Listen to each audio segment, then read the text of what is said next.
Presiden ke-6 Republik Indonesia Susilo Bambang Yudhoyono menegaskan bahwa seni tidak hanya hadir sebagai karya estetika, tetapi juga sarana memperjuangkan nilai-nilai kemanusiaan dan perdamaian. Hal tersebut disampaikannya pada pembukaan pameran seni bertajuk Art for Peace and a Better Future di SBY Art Community Jakarta Sabtu 6 September. Menurut SBY, seorang seniman itu tidak hanya terus berkarya, tetapi juga peduli terhadap berbagai masalah kehidupan, baik di Indonesia maupun negara-negara lainnya di dunia. Para seniman juga ingin menjadi bagian dari solusi. Lebih dari 30 karya yang dihadirkan dalam pameran yang akan berlangsung hingga 5 Oktober 2025 itu merefleksikan perdamaian, keberlanjutan, dan harapan lintas generasi. Tentu para seniman memiliki kebebasan. We have our own liberty, our own freedom untuk mengekspresikan hati dan pikiran kami.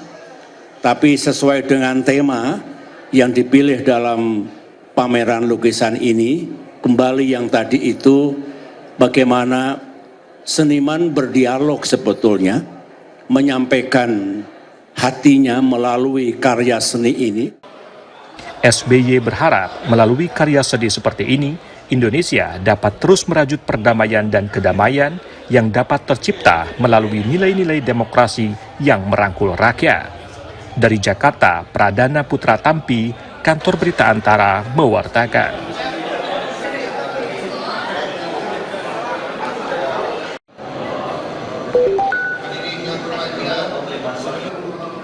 Wakil Gubernur Sumatera Barat, Vasco Rusaimi, meminta agar pengajuan sejumlah program infrastruktur yang masuk ke dalam rencana strategis atau Renstra tahun 2027 dapat dipersiapkan oleh para kepala daerah sejak awal tahun 2026.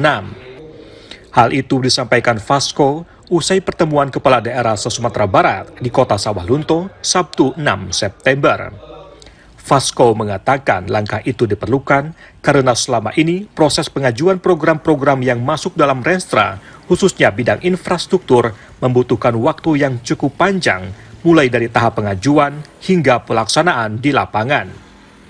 Kondisi ini kerap menyebabkan keterlambatan pelaksanaan program, bahkan tidak jarang ditolak oleh pemerintah pusat karena kurangnya persiapan dan perencanaan. Vasco menegaskan, jika pola seperti ini tetap dipertahankan, maka target penyelesaian berbagai program strategis yang telah dirancang untuk pembangunan di Sumatera Barat tidak akan berjalan maksimal.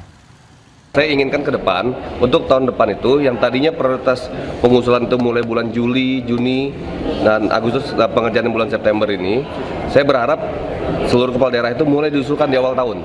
Jadi biar kita bisa kejar lebih cepat, kita bisa kerja lebih baik lagi ke depannya, mulai usulan tahun depan di awal tahun, nanti biar pekerjaan bisa lebih segera. Wakil Ketua Komisi 6 DPR RI Andre Rosiade mengatakan, arahan tersebut juga turut menopang kebijakan-kebijakan pemerintah pusat. Sebab selama ini, Presiden Prabowo menginginkan seluruh pengusulan Renstra dapat dilakukan sebelum tahun pelaksanaannya, sehingga pemerintah daerah memiliki waktu panjang jika ada perbaikan dalam pengajuan itu. Ini menopang kebijakan pemerintah pusat bahwa kalau dulu kan lelangnya bisa di pertengahan tahun. Ya. Nah, untuk itu Presiden Prabowo ingin untuk pekerjaan tahun 2026 di Kementerian PU itu lelang itu kalau bisa di akhir tahun 2025 sehingga Januari itu pekerjaan sudah dimulai. Nah, itu disampaikan Pak Vasco. Nah, Januari itu pekerjaan dimulai di 2026, untuk usulan 2027 itu segera dibuat supaya persiapannya lebih matang. Lebih lanjut, Andre mengajak dan mendorong para kepala daerah di Sumatera Barat untuk dapat memanfaatkan semaksimal mungkin peluang yang disediakan oleh pemerintah pusat demi pembangunan Ranah Minang.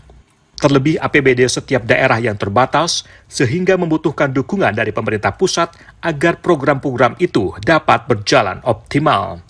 Dari Kota Sawah Lunto, Sumatera Barat, Fandi Yogari, Kantor Berita Antara, mewartakan.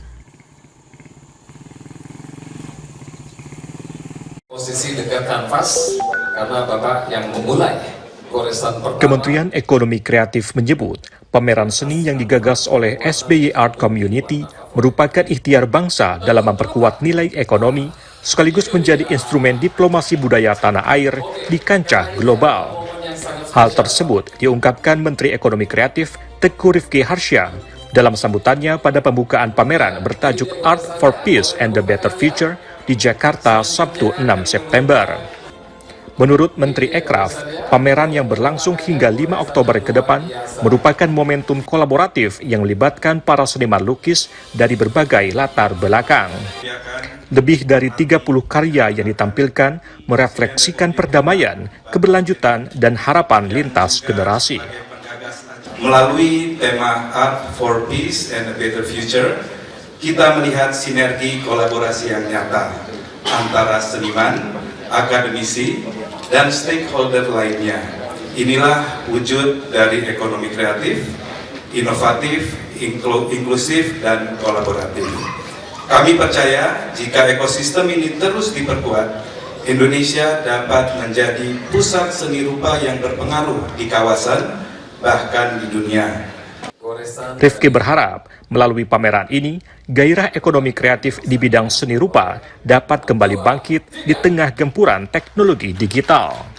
Dari Jakarta, Pradana Putra Tampi, Kantor Berita Antara mewartakan. Bapak-bapak lainnya, teman-teman seniman untuk kembali ke tempat duduk.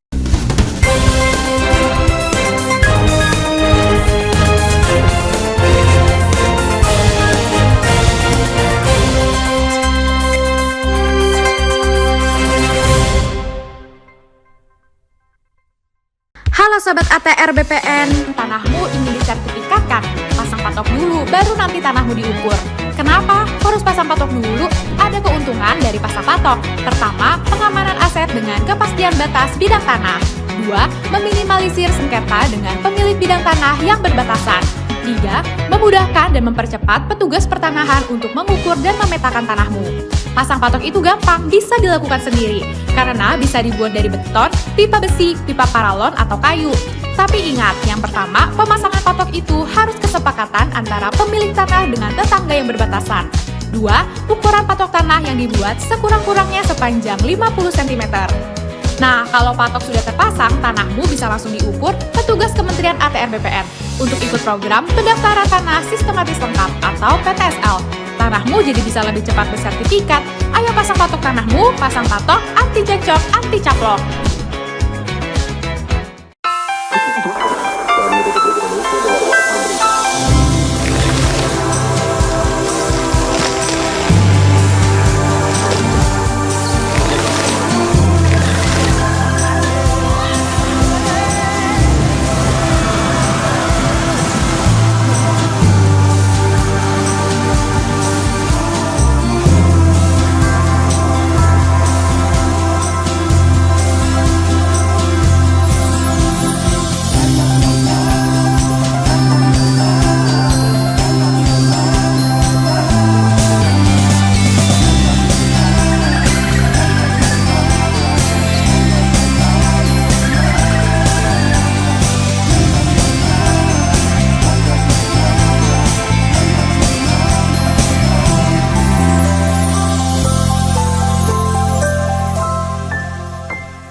Festival Musik Pesta Pora 2025 hari kedua di Gambir Expo Kemayoran pada Sabtu 6 September semakin meriah dengan deretan penampilan musisi ternama. Niji memanaskan stage boss lewat lagu Rahasia Cinta, Artis Sahabat, dan Disco Lazy Time yang disambut antusias penonton dengan loncatan dan tangan terangkat.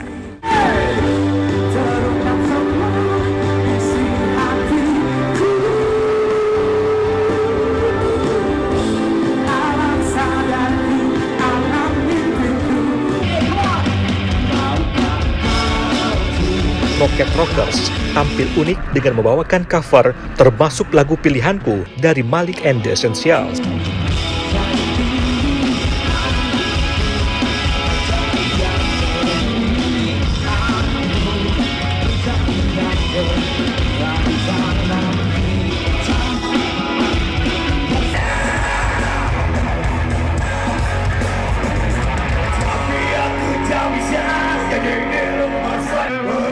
Tak kalah energi, band legendaris Jamrud menggelegarkan arena dengan deretan hitsnya, mulai dari Putri, Berakit-Rakit, Pelangi di Matamu, hingga Surti Tejo.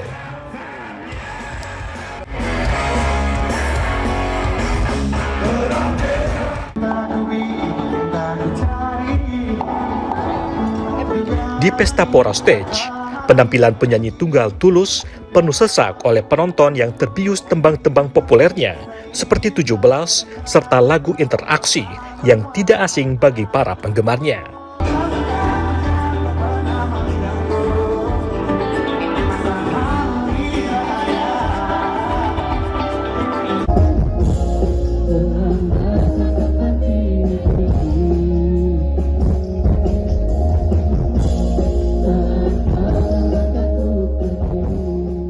Sementara itu, band yang tidak lekang oleh zaman, Sheila on 7, menghibur penggemar setianya lewat lagu-lagu emosional seperti Katakan Padaku, Terlalu Singkat, dan Terima Kasih Bijaksana, serta menghidupkan nostalgia dengan cover Don't Look Back in Anger milik Oasis. Vokalis Duta pun turut menyapa penonton secara langsung, membuat kehangatan semakin terasa. Dari Jakarta, Putri Hanifah, Kian Rahman, Kantor Berita Antara, mewartakan.